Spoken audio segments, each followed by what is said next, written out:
บតែល្បីឈ្មោះពីរួងសោះសាយ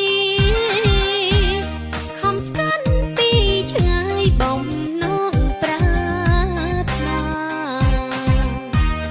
ចង់ស្គាល់ចង់ដឹងប្រវត្តិសាវតាគ្រីវងសីមាដែនកម្ពុជា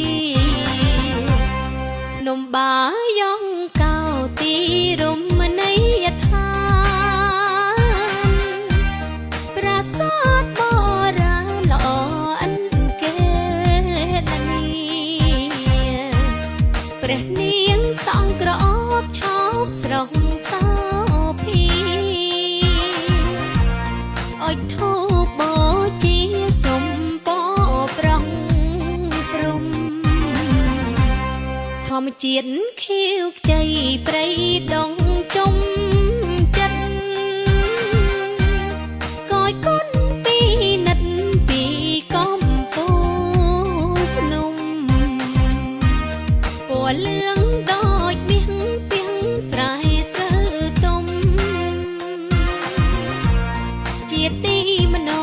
រម្យលំចិត្តទេសចរទន្លាប់ភ្នំដិនប្រស្រី